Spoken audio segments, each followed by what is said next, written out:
I'm so sorry. That was Fraser. That's me on me. You're not here for the crowdfunding panel yet. If you're able to, it's just to make this so much more less formal. You'll just come forward and like just get a close to this if you can. You're making people move. I'm making people move. People Sorry. spend minutes making us sweet comfy and then you're like, shit. So we've not got visuals, we're just going to talk, and this is all about you and what you guys are doing, and we're just going to try and be useful. I've been running crowdfunding camp. Well, I'm Fraser and this is Stuart, and we're Celebrity Films. I've got Val, who's our producer as well. So we've been crowdfunding since 2013, and some of that has been really successful, and some of it has not been successful at all. But we've learned from every single one that we've done. Stuart has run multiple PR campaigns for our crowdfunding campaigns, and hundreds of hours for indie film and board game projects and everything, and I'll just let Stuart introduce. Yeah. So my background is like publicist, podcaster, website, spent way too much time on social media, which is not good for the old brains, I'm sure everybody knows. I've helped Fraser with some of his campaigns, I've helped various other people's, and so we've both observed the good things to do, so oh, that's a good thing, and we've also observed people running campaigns, we like, that's not going to work. All you can do is tell the people that's not good. Whether they listen or not is obviously up to them. Often they don't. There is no secret recipe to this is how you do a campaign. If you listen to everything we say, you will 100% be successful. But we're going to share our tips and the pitfalls of the campaigns that we've run and shared. And hopefully, if you go away with one of those tips going, actually I never thought of that, then we've done our bit, I think. Hands up if you've run a crowdfunding campaign before. Hands up if you've run a successful crowdfunding campaign before. Perfect. Is it for film? No. No, what was it for? It was for an event I was running. Okay, amazing. And what was it? It was a small convention. Cool. And behind you? Short film. Okay, amazing. And they both succeeded, so that's great. Well done.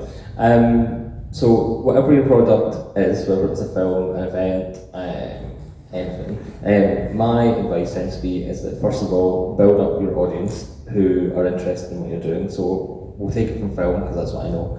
So we just did a short film called Faithful. Here's the Blu-ray, we're downstairs, buy it. And then that's part of the crowdfunding campaign.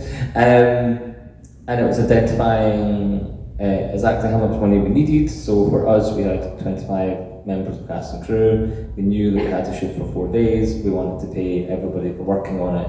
We needed locations, visual effects, pre-production, stunts. We needed Valerie, and we needed to have dogs. We had 2 dogs. We had child actors, so we needed child licenses. So we had to go through agents and chaperones, and eventually we did reach our crowdfunding goal after a few attempts. We had to stagger it and break it into a pre-production crowdfunding campaign, a production campaign, and then a post-production crowdfunding campaign, and we got our 25 grand in the end.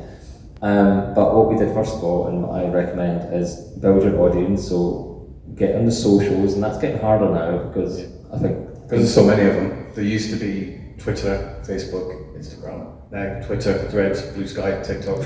There's like, it's crazy. One audience, so a lot of people have been leaving X. They're not always going to, well, we've all left here. We're going to Blue Sky. We're going to Threads. Yeah. They've splintered off into all these different platforms. And so if you're building up your social audience, I mean, obviously, you know, in 6 months you're going to run a campaign, start building your audience up from day one, and then in 6 months' time, you'll have more people that'll see your tweets, Blue Sky things, Threads, etc. But social media is still a powerful thing.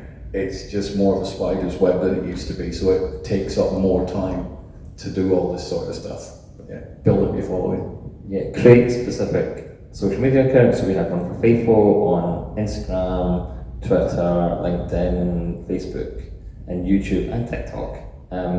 We did amazingly well on TikTok, and I have no right being on TikTok. I'm a 41-year-old man.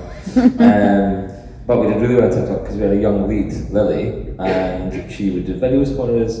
And we got all the cast doing videos for us with Kimberly Nixon, who's in Fresh Meat and Outlander. And I just reached out on Instagram and said, hey, I'm making a film, do you want to be in it? And she was like, yeah, speak to my agent. And we cast Kimberly. And she has something crazy, like, Val might be able to know this, like 215,000, 500,000 followers on Instagram. Someone who's got a phone on them can find Kimberly Nixon on Instagram, and you can fact check me. But she did a video about being in the film, and that I was getting all these achievement awards on Instagram going, well done, your reel has over 1,000 views, 5,000 views, 10,000 views, 50,000 views, 100 views. I was like, what is happening? This is mental.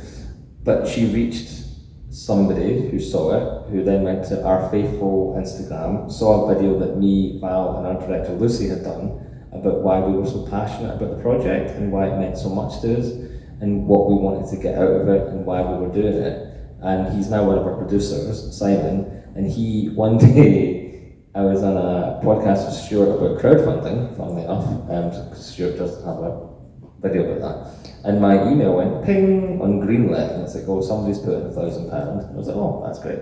Ping, someone's put in £800. I was like, this is getting a bit weird. Ping, someone's put in £500. I was like, right, I'm being spammed, I'm being pranked, that can't be real. And I said to Stuart, please stop recording for a minute, I need to see what the hell's going on. And Simon had put in that amount of money, and I was like, this is a bit crazy. So we spoke to him, and he was like, yeah, I saw a video that Kimberly done, it took me to Your Faithful, I absolutely love what you guys had to say, and I just have to see this film get made, I have to see it through. And he put in about £15,000 of our budget, and we shot for, we had enough money to shoot for 2 days, because as Val and Stuart will attest to, I'm mental, and I was like, we have enough to shoot Kimberly's scenes, let's see how much we can shoot on 2 days. We'll edit all of that together, put another Kickstarter campaign out to finish it, and we'll shoot for the final 2 days and get the film finished, and we didn't have to. We did our 2 days, Simon came on board pretty quickly after, and we got to shoot like a month later and finish the film. It wasn't even a month, it was like 3 weeks. It was ridiculous. And Val, our wonderful producer, wrangled all that together so we could actually shoot. Had to go find more locations that were dog friendly, and we could shoot outside, all that stuff happened again. But because of Simon, he's now fully invested in what we're doing, and he gets us places. We were out at WonderCon in California in March, and we got to take the film there and find a whole new audience. Simon helped with expenses, he helped with expenses for this. We've done some pre-production for the feature film version as of yesterday, because we found a great photographer downstairs who does concept art. So Simon was like, great, how much is it? Here's the money, go get it done. And if we could find 10 more Simons, if you can find 100 Simons, 5 Simons, whatever, it's just going to help. And I think what's really important is that people buy from people. So I think you absolutely have to put yourself out there when you're doing a crowdfunding campaign and say why this is so important to me, why this needs to get done, why am I the person to lead this? And you just have to get out there. And I have so much more stuff on that, but I'm going to hand over to Stuart. I mean, you mentioned passion before. I ran a campaign about 7 years ago for a short film that I was trying to make, but then this horrible little pandemic came in and just murdered my short film 2/3 of the way through. But I am not a filmmaker. I've made little films and documentaries and stuff, like Comic Cons, strangely enough. That was my first one. And I was running it was either an Indiegogo or a Kickstarter, I think, one of the two. And I don't have a background in filmmakers. I mix with a lot of filmmakers because of my publicity thing, so I know a lot of them. And then some people who, I have their DVDs on my shelves, and big filmmakers were donating money to me, and I messaged one of them, like, not that I'm arguing, but why did you throw in like 100 quid to my campaign? What was it? And he said, I liked how you're passionate about the thing that you're making.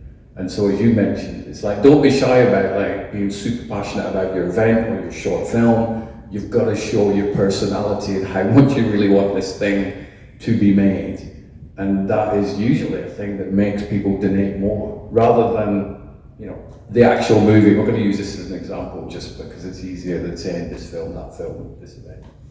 But if Fraser does a video and he's like, here's the film, here's the plot, here's the cast, people may donate. But if he gets so passionate about that and he's like, this is why I want to make it, he's more likely to get donations from people who may not normally donate to campaigns. So don't hold back on this, I really want to make this thing, because it does work. It's also really hard, right? We're all like introverts and we're all anxious and we're all scared to put your work out there, and it's terrifying because you're like, no, it's my baby, please don't be mean to my baby. But you have to do it, you have to get it out there. But here comes the nitty gritty.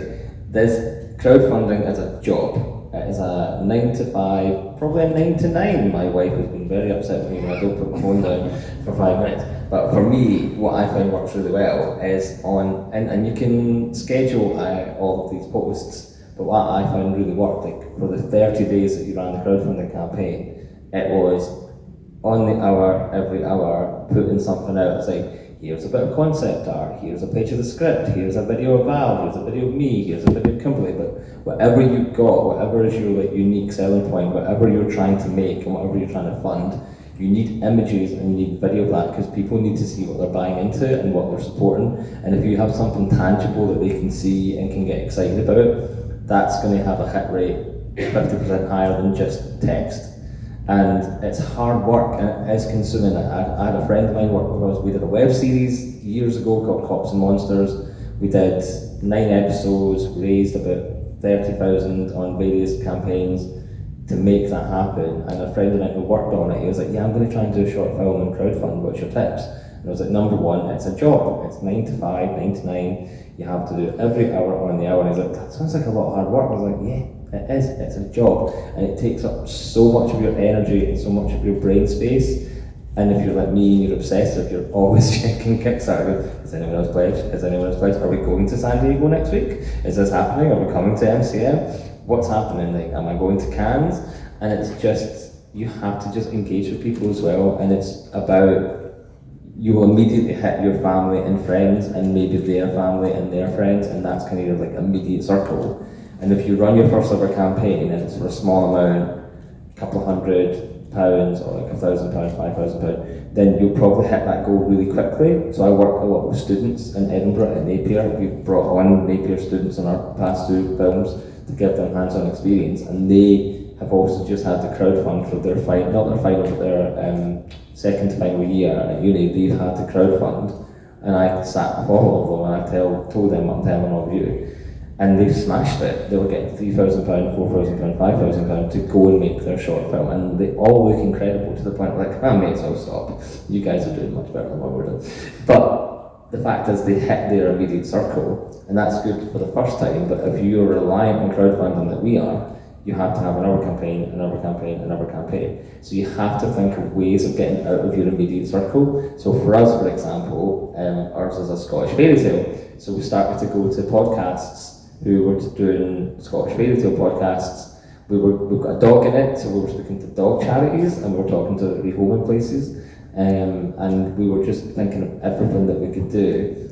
We were filming in historic locations, so we're speaking to like Location Scotland, Visit Scotland, and we're like, can you please just share the crowdfunding link?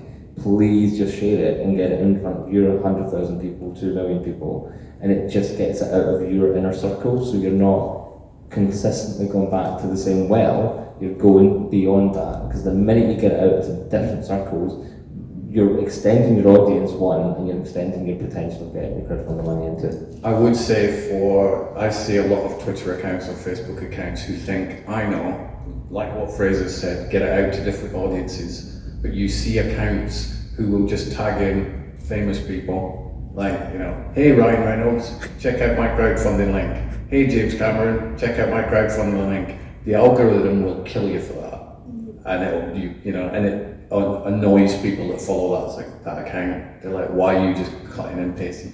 Be personal with your messages. So, hi Fraser, I've just watched Faithful. Would you mind giving my thing a look over? And then whoever you're sending it to next, do a different message. Yeah, don't just do the cut and paste one, because the algorithms are the enemy. And just don't expect to fire up a couple of tweets a day or posts a day and expect it to hamper you. And what we see quite commonly, and our director did this when she was crowdfunding for her theatre play, is that she put a post up but not include the crowdfunding link. Or of the post, not able to share. Here's my crowdfunding link. Oh, that's interesting. I'll share it. Oh, there's no share option because they've set their privacy. Nothing. That's like a dead tweet or a dead Facebook thing. But crowdfunding is tough. It's exhausting. The first one I ever ran, which was years ago, to buy camera equipment, and I'm like, this is going to be easy because I've supported hundreds and thousands of indie filmmakers over the years. They all knew who I am. They were going to throw money in. No, for like the first few weeks, it was like, why is nobody donating? They should be donating. I've helped them out over the years. Why are you not helping me? Well, balls to them, I'm just, and it does, if you're that sort of mind space, you can go, why have I been working all these years? Nobody's supported me, but then the campaign did work. But it does niggle you a little bit, it's tough.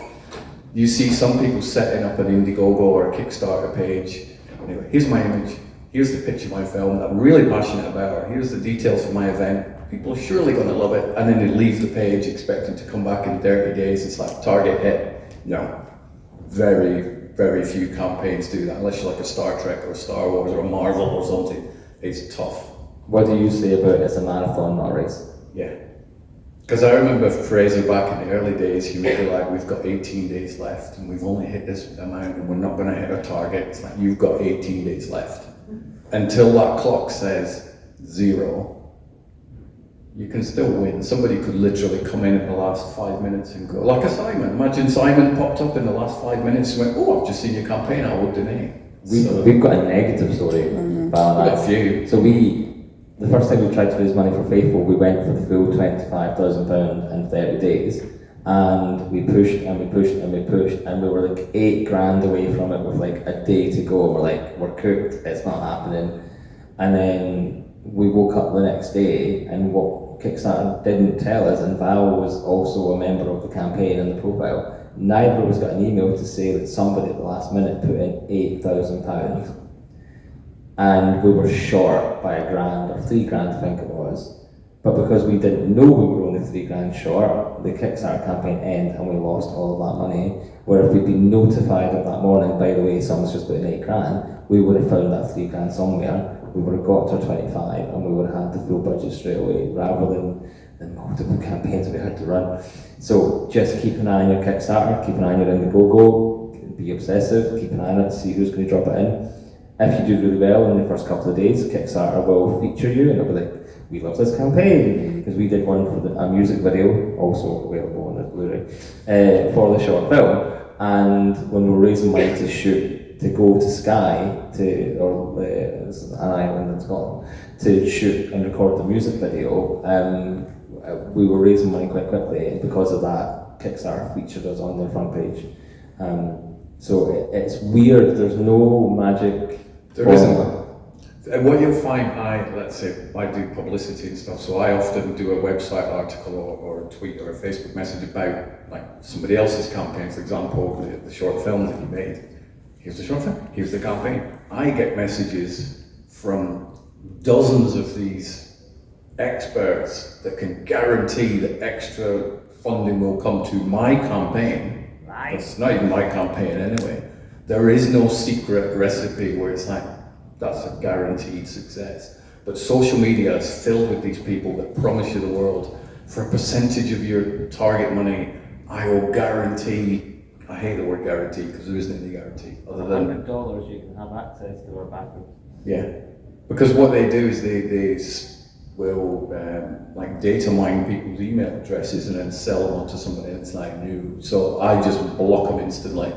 We've sort of fished around with some of them, going, let's just see how this thing works that you're doing. We know it's a scam, but how does the scam work? And it seems to be something to do with data farming, email addresses and stuff. But you potentially will get played. Did you find out when you were running your campaign, you got all these experts coming out of the woodwork? Yeah. Did you buy into any of them, or do I just get out my face? Another one that also really works quite well is updates. So even when you're running your campaign, try maybe every few days or every 5 days or a week, is up to you, but update just to all your backers and to the public on Kickstarter, Indiegogo, etc. and just say where you're up to, how's it going, what are you doing, again getting them excited, concept art, if you're doing an event, what guests you've got to come along, or what kind of activities you've got going on, what have you secured, who are you speaking to, what are you doing, get them excited and they know that this thing is going to happen, and it's going to happen because of their support. And just like, this has not happened because of you. I've reached this amount of money, so now we know we can do this. It's just about keeping people engaged as well, so they don't forget that you exist. And so what we found quite often is that someone will donate £200, £300, you put a couple of updates up and they were like, oh, actually, I can now put in another 800 and you get up to £1,000. What can also happen is the reverse of that, and you can hit your campaign really early and you've got 30 days to go. And I love the person who put in £1,000, either drops the pledge completely or drops it down to 100, and you're like, oh, I'm nowhere near my goal now. Which that happened. That happened recently. Numerous times. Numerous times. It was like you're on whatever total you're on, and then you're like, somebody's just dropped their pledge by, or the target's got down by 900. And we worked out it was like the person who put in 1,000. It was either a typo they did when they donated, went, oh, I don't want to put 1,000 in, and they fixed it, or they changed their mind but it's a weird number to drop, so I'm going to take back a 900. So I suspect it was probably the typo. But that's when the marathon, not the sprint, comes in. You don't go, oh, I've lost the pledge, I'm done, I'm cooked. Nobody's interested. It could just be something as small as a typo that this person put in. But then you were good and you're like, right, go back to social media, go back to Kickstarter and say, unfortunately, we've now lost that pledge. We're now below what we needed. If anyone out there can help us, and people step up and people will help you. It's all about passion, and it's all about remembering who your audience are and just being respectful of that as well. Like, don't assume that it's going to happen. Keep everyone up to date. Like, our perks are now coming in. We've now been able to get our DVDs, our Blu-rays, our posters. So now we're able to send out physical perks. But on that note, try not to do physical perks, he says, with 50 DVDs downstairs that you're all going to come and buy. And then I'll share your crowdfunding campaign. But the more physical perks that you're putting out, the more money that you have to use, that you've raised to do your event, your short, your product, your board game, whatever it is you're trying to do, you now have to put a percentage of that money into your physical perks. So getting them made up, getting them printed, however you do that, getting them posted. And if you're anything like us, you've got backers from around the world, so then that adds on postage and international fees, and that's a pain in the bum. Well, we know somebody, or we're aware of somebody who is running a crowdfunding campaign, like a long-term one, and the perk that he's got is a mug based on the film that he's making. And it's like, if you donate £10, you get a mug. You go, that's fine, donate £10. Kickstarter or Indiegogo, or whichever platform you use, you're going to take a percentage of that. It's like 8%. I think it's 5 to 7%. 5 to 7%, so your £10 already gone down. You've got to produce these mugs in the first place. I've never had mugs made, but I'm guessing they're not like 10 pence. Then you've got to buy the boxes to ship them. May get shipped internationally, as Fraser said, so you're going to get a few that just get smashed. You're probably going to end up with about 90 pence left. And it takes a lot of 90 pences to fund your movie. So if you can go digital perks, it's so much better for your short film. You can have a viewing link, you can watch what is the name of your short film? It was years ago, but it was called The Hesses Rebound. Can we watch it? Right now, right here? Whoa! No, I I was joking. No? Also, don't be afraid to go big. What I found worked really well in Faithful is like sponsor our dogs. If you'd like to sponsor the dog, sponsor a dog for life. It was, we had to hire a dog wrangler with 2 dogs, and that cost a certain amount of money. So we broke that down. So I think whatever it was, I broke it down to 4 perks for £450. Like, if you buy this perk, you will sponsor the dog. You'll get updates in the dog. This one like a charity for dogs, isn't it?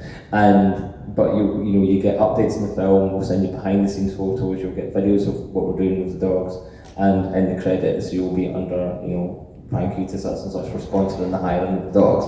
And that went down really well. And years during COVID, we did a test video for a TV show that we're developing, and we needed a suit for an actor, and we were buying from a shop. The costume person needed it. And we're like, right, sponsor Simon's suit for £500, and it went that day. Someone's like, I will happily sponsor that man's suit, which I assume is in his cupboard. And like we had sponsor our stunt director for about like £800, and someone did that. Sponsor our Oscar qualifying short film festival at £1,400. That one didn't go, but you have to aim high, and people like to say, right, that's my bit, I did that bit, that's mine.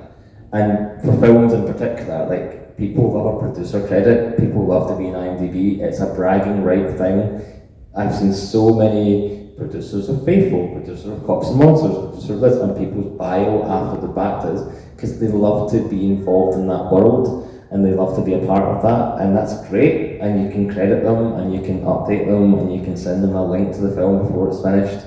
People love that. People are happy to drop £1,000, £500, £250. Like, don't be afraid to go high.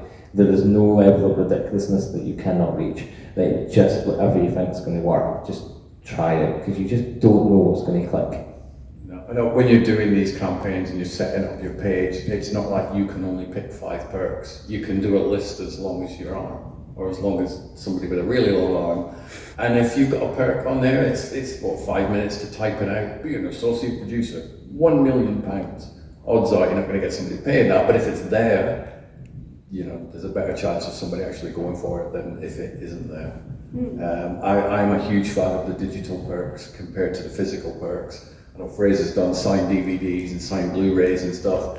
For me, when I was doing mine, because I wasn't making a movie, I was buying camera equipment to make lots of interviews and documentaries and Comic-Cons and stuff like that.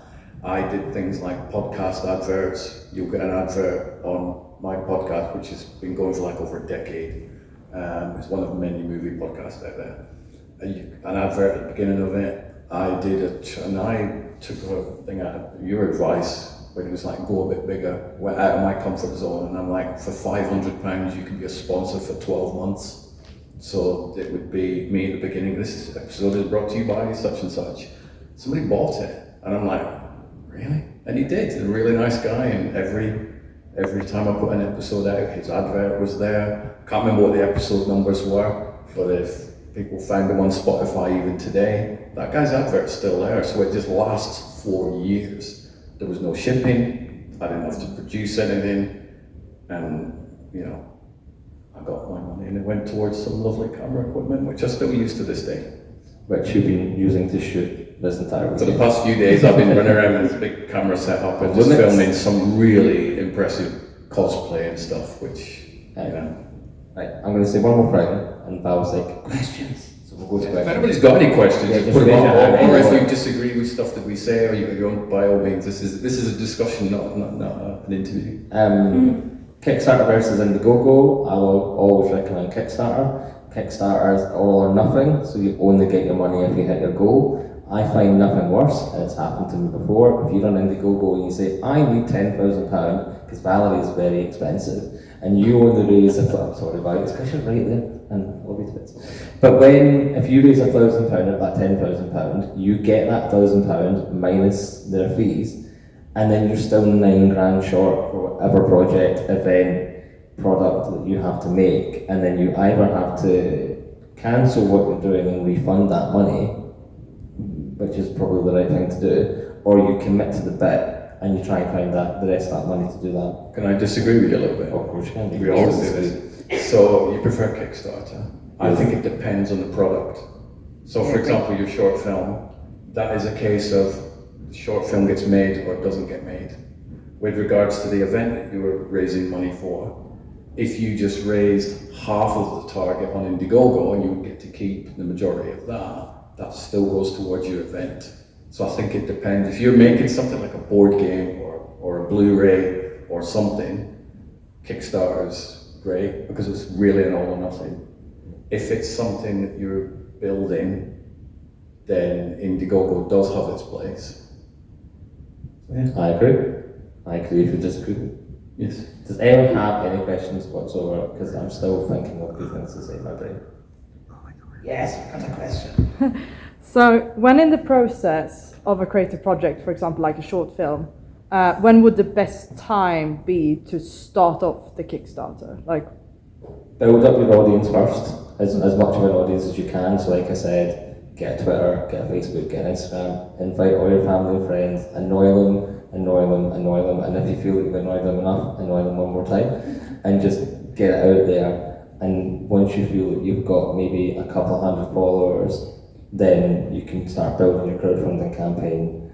Look at other campaigns that are similar to yours and nick what they're doing, because it works for a reason. What I like to do is I do a secret quiet launch of a Kickstarter campaign. So if I know people in the past have backed a project, or if I know I've already built a bit of an audience, I can privately message them and say, hey, in a week we're launching this Kickstarter campaign, but we wanted you to have first access to the perks in case you want to get them before anyone else, before they run out.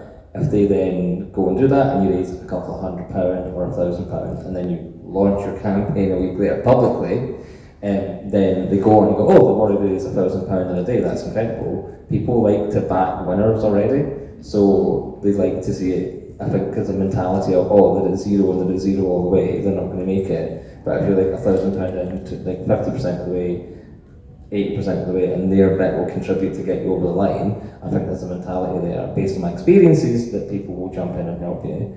And I think by launching it early on Kickstarter, you're also getting the Kickstarter audience, and people who backed on Kickstarter before will get a message to say, this new campaign is launched, you might want to check it out.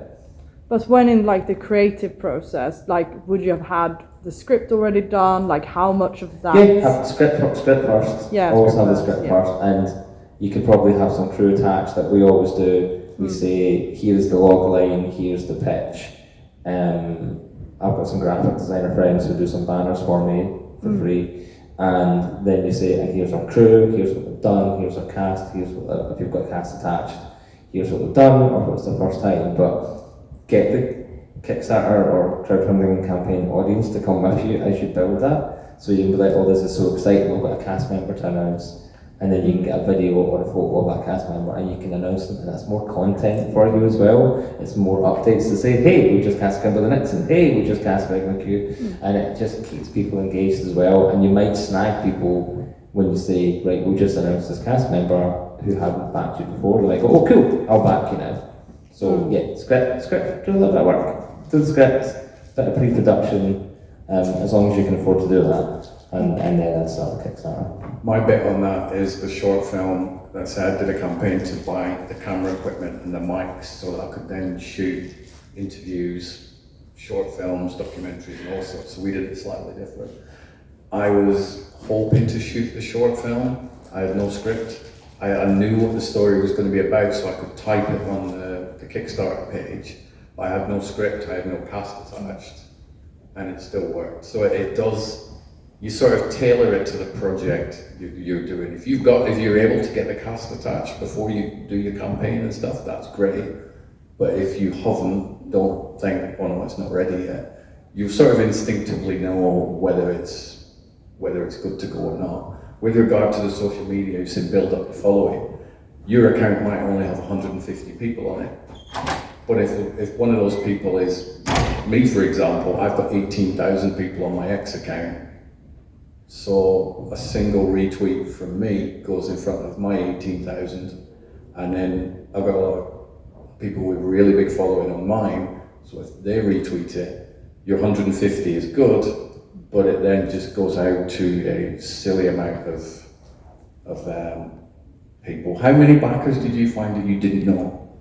Oh, 98% of the backers I didn't. At this stage, I think we had about 100 backers for Faithful, maybe 200, and I maybe knew 5. But it's also like Al's family put in money, Lucy's family put in money, you put in support, and the cast's family put in some money. So again, you're just extending that network and reaching people that you wouldn't normally reach on your own. I think because I see it often, I'm not in a financial position to donate to lots and lots of campaigns. So I donate my time to do it. So if I see for your campaign, for example, and I don't happen to have 50 quid, retweet your link, or just go, hey, look, I've seen this campaign for a short film, it looks great, have a look at it. That doesn't cost anything for me to do, it costs me maybe like 5-10 seconds.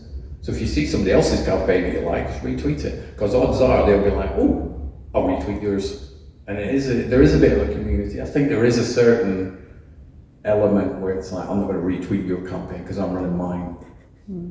And that's not really something you could get over, but we've seen that. We're like, no, not sharing yours. I'm also conscious of not sharing 15 campaigns a day because I don't want everybody on my social media going, for God's sake, please stop retweeting Indiegogo links. I normally pick 1 or 2 that are currently running and go, okay, I'll follow them through. I will reach out to people and go, right, I like your campaign, do you want to get a podcast? doesn't cost anything. It's just like me chatting to people like we're doing now. This is effectively a podcast. This is sort of We should be recording it. We should have. Well, we are recording it on my phones. Get on a podcast. Go on other people's podcasts. Start your own podcast. Do TikTok videos. It's time is the biggest thing in crowdfunding. It does take a lot of time. Marathon, not sprint, really, isn't it? Does anyone else have any? Oh, 2 months. You were first. I have a question. So on the note of the creative process, how do you determine how much of that idea you would give away? For instance, let's say I have the idea of a creative story, like how much of that story do I give away? Like on the sense of like NDAs, I don't want people knowing too much. So how do you determine that? Where's the line drawn of how much you give away to garner excitement, but not enough to give everything away? Like. So the short film I was trying to make was about a little girl who was 11 who was going to grow up to be a serial killer. Mm-hmm. She wasn't a serial killer at the minute, but this was the beginning of her going, there's something different about me. Yeah. I put pretty much that pitch on my Indiegogo. There was no script completed, but in my head I knew what the entire story arc was going to be. And I did get people saying, I like your campaign, but it doesn't tell me enough about the story. Right. And I just went back and I said, no, I get that. I don't want to give away the full story, otherwise what's the point in you watching the film? But they did come out and they had a valid point, which I personally disagreed with, but who's right, who's wrong. It's all about what you're comfortable putting out there. Mm-hmm. So if I wanted to put the full storyline out, I could have done it. But then why are people going to watch the film? Yeah, that's what I'm trying to figure out. Always a log line and a synopsis. That's all you need. Like, don't give away the farm. Just give them enough to get them excited. Your cast are going to want to read scripts. Your crew are going to want to read scripts. You can do NDAs if you want. I've done a couple of NDAs for teams, but that tends not to be an issue for us. But yeah, don't give it all away. Give them a reason to put in money so they can see how your story ends or see how your story begins. Does that help? Yeah. Who's that? Yeah, so I was just curious, how do you determine, because from what I understand, Kickstarter, you can choose the time frame. How do you decide how long you want your campaign to run? In the old days, I would do the maximum 90 days because I might get more money that way, but now we do 30. Sometimes we do 15. If you do like a short concentrated burst of like 15 days, 20 days, 30 days, then you can just run at that and you can just really hammer it and put all of your attention and all of your energy into that 30 days. And I feel like people are more likely to donate at the start of your campaign when it launches, and maybe at the end, if you're kind of running out of time trying to get to your goal, the middle will always be a bit slow and it'll flag. So I suggest trying a shorter time frame. In my experience, 30 days works better than 45 or 90. I think it depends on the budget as well. Obviously, if your target is like, I need £150,000 for something, then maybe the 60 days is better because that's a slog. But if you need something like 5,000, 10,000, 15 or whatever it is, which is still a lot of money, I wish, then you can go for the 30 days. Because like you said, you will get people who see the campaign going, I hope that succeeds. And then they will just watch it. And so for the middle block, they're just sitting there watching your campaign going. And the last 10 days, or the first 10 days, whether that's 30 days you're running for, 60 days, still the first 10 days and the last 10 days. That's what it's going to be. Yeah. And plus going full belt on your social media, etc. for 60 days will destroy your soul. Been there, had that done, it's truly exhausting. For 30 days you can probably manage it. Kickstarter now do late pledges as well, so if you hit your goal, it will run until you decide to end it. So when you're creating your perks, you can say this perk will end at the end of the campaign, or it will end when I say it's the end. So for example, we did a short film festival fund campaign for 500 and we reached that goal, and the campaign ended on the 9th of May. And we're still running it in case anyone wants to give us some more money, and we are getting in some extra bits of money. We will eventually close that soon because we're going to run a crowdfunding campaign again to make some adorable little plushies, because we've got some artwork done of our Cushy. You can't see it, but it's a really cute green fairy dog that drives you to hell. But we've got some really cute plushie art, and everyone's like, where can we get 10 of them? Alright, okay, well maybe we're going to run a small campaign and make, so if anyone knows any plushie manufacturers, please come and let me know. We're going to do a red dog, a green dog, and we're going to run a campaign specifically to manufacture a limited run of those plushies. But when we're doing that, we're going to tell the whole story of the Cushy, the story behind that fairy tale that's from Scotland, and we'll also say, and also it's in our film that we're making, because Faithful the short is now becoming Faithful the feature. So we think we can drive some people to what we're trying to do. And if we can create 100 plushies and we can sell 100 plushies at a relatively quick rate, that shows financiers and sponsors and backers that there's a market here as well, that kids will come and buy plushies. Our stall is next to that plushie stall downstairs, and they have had traffic all day. And I was like, yeah, we need plushies. Plushies is the way forward. So it's just about how can you tie in that product to what you're doing, to what you're trying to achieve. You'd mentioned you'd not run a campaign before. If you, and obviously it's a hypothetical if, but if you were running one, what sort of product or project would it be? I would probably be either doing a short film or something animated. Those are kind of my sort of subject areas, so that's probably what I'd be doing. So probably recommend Kickstarter on that, like Fraser said, because it's certainly with the short film part. I mean, animation, I suppose, if you did an Indiegogo and it only hit half your target, you could do, you know, a block of animation, use that block of animation and samples of it to then launch another campaign in the near future, which could be more successful than the initial one. So yeah, we did a teaser for Faithful first in 2023, and it was literally our lead actress talking to camera, telling a little bit of the story. We had a day with her and a day with the dogs, and we shot them far away in the country, and we edited it all together, and people were so captivated by Lily, who's downstairs and who's wonderful. They were so captivated by Lily, they just wanted to know more. So when we launched the next campaign based on that trailer, like our engagement was so high based on that teaser. So I think it is worth, and that cost us about $1,500 for a 2-day shoot, post-production, music, sound, and editing, because I did the editing. And I got my DOP friend. I said my DOP friend, we've been friends for like 23 years, and he's the godfather of my child, and my pal from college. But he shot it for us. And just having that short teaser as a proof of concept just worked wonders. And now our short film that has a very clear beginning, middle, end is now our proof of concept for the feature, but the feature's going to be like £5 million, and I'm not crowdfunding that. I'm not helping you with that one, I know. There's no chance I got brain power for that one. No, Val's face when I told her on the bus back, where was it? We landed at Heathrow. Oh no, we're going from LA back to Heathrow, and I told you what the budget was, and she goes, that's not a boat, that's a yacht. Yeah. We need a luxury yacht. We need a new boat. But we'll do it, we'll absolutely find that money, because you just have to be stupid enough to believe we will. With the crowdfunding as well, be realistic about your targets. Don't go for $5 million. Yeah, don't go for 500, there's no point going for 500, because you're obviously going to lose a percentage when you do that. But and also don't think, I'm going to make, just for example, a 5-minute short film.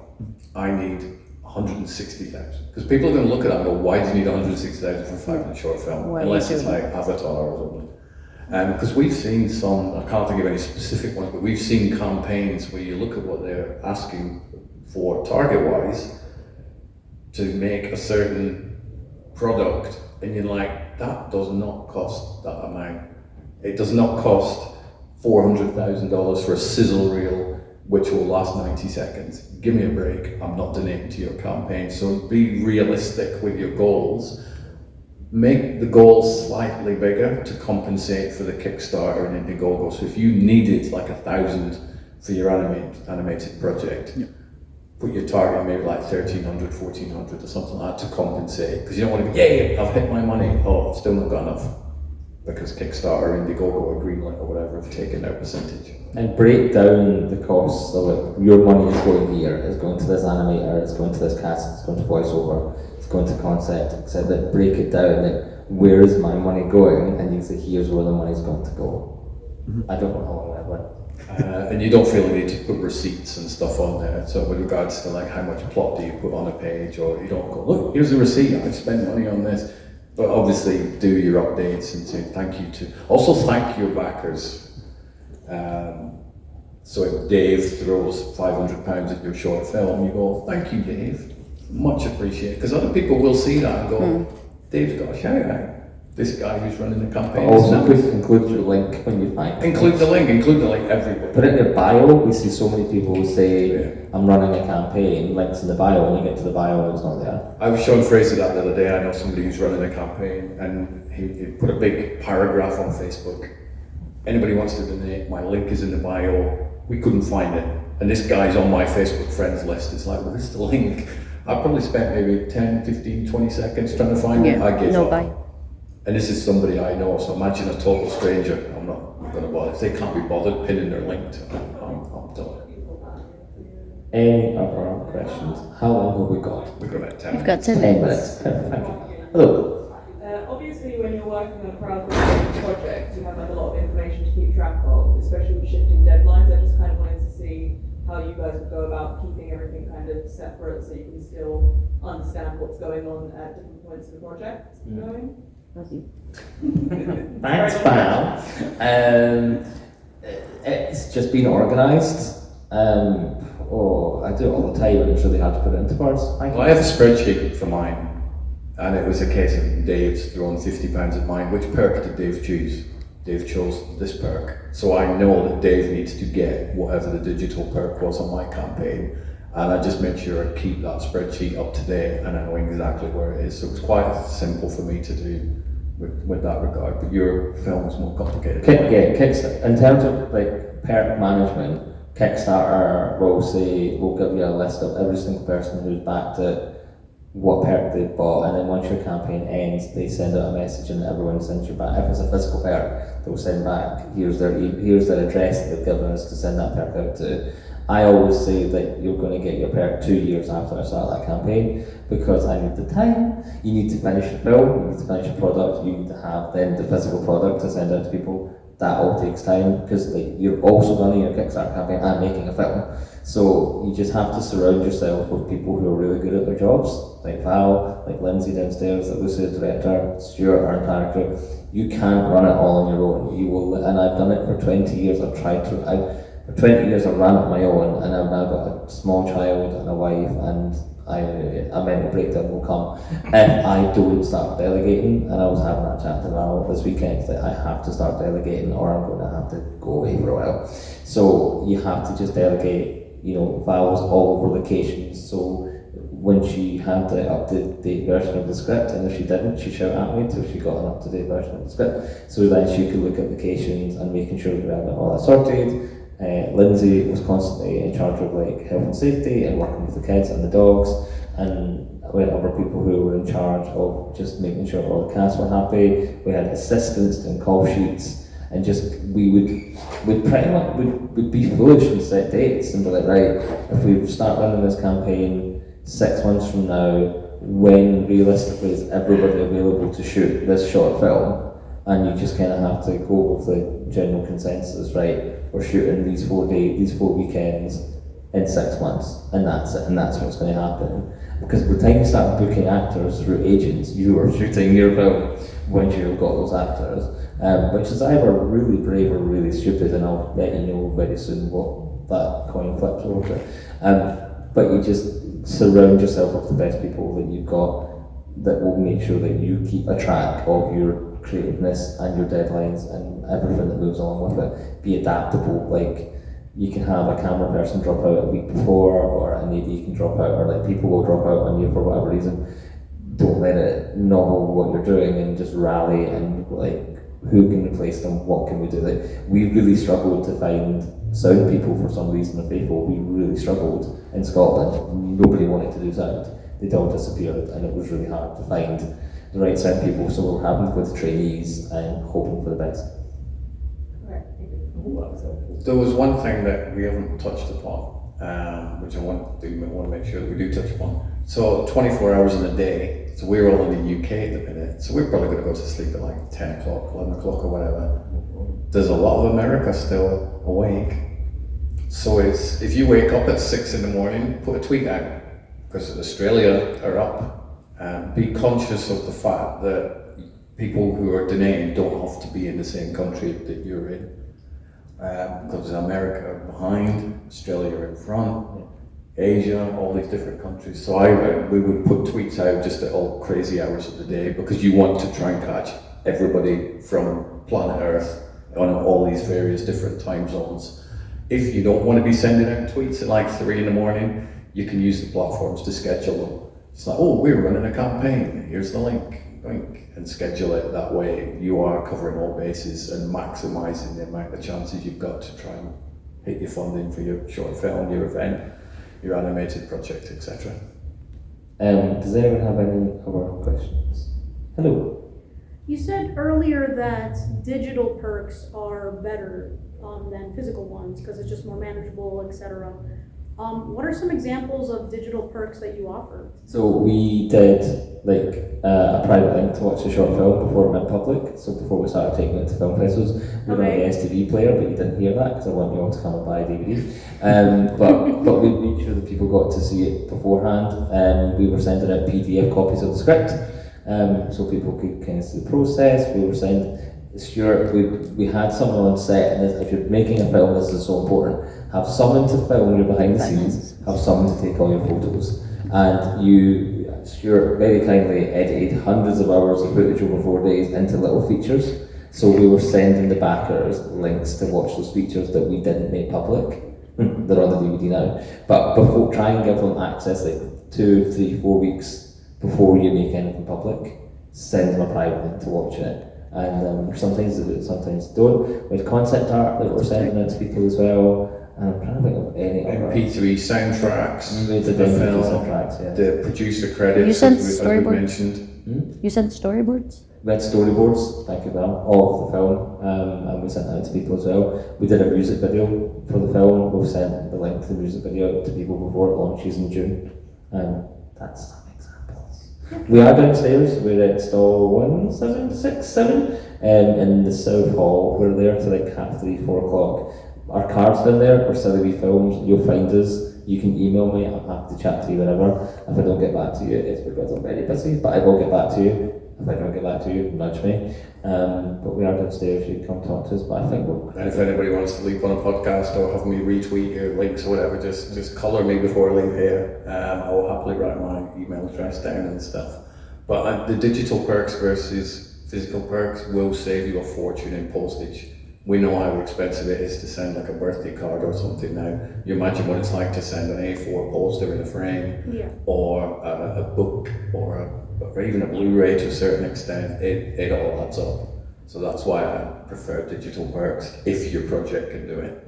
Stuart doesn't promote himself hard enough, and Stuart can not be as tough as he has to be, so I'm going to promote Stuart for him. Stuart has access to 26,000 outlets to do PR and publicity. If you're running a campaign for a product, a film, TV show, etc., speak to Stuart. He will say to you, I'll get round to it, and he won't try and take money off you. Do not let him.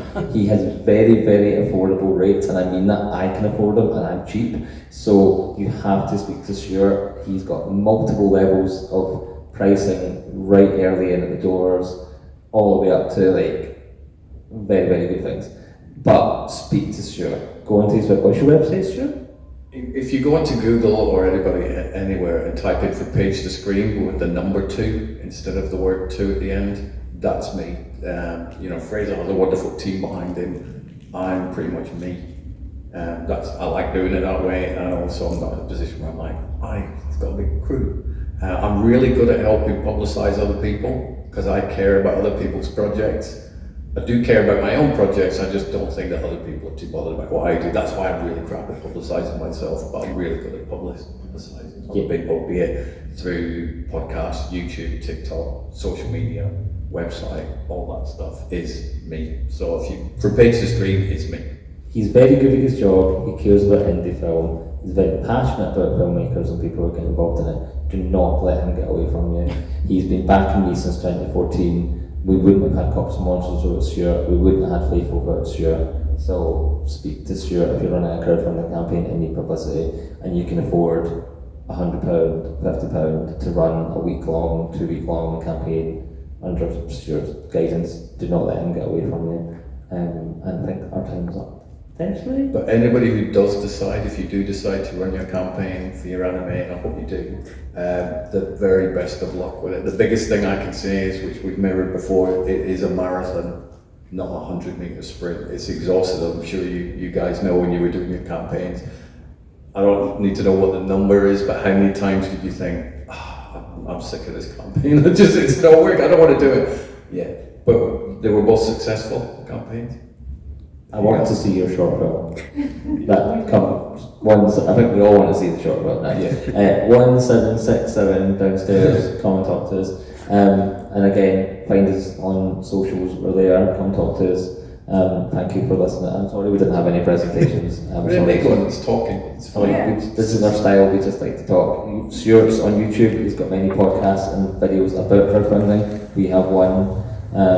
Come talk to us. Good luck. You've got this. You'll be fine. You might think you won't be fine, but I promise you, you'll be fine. And yeah, that's it. Thank you so much. Thank you. Thank you.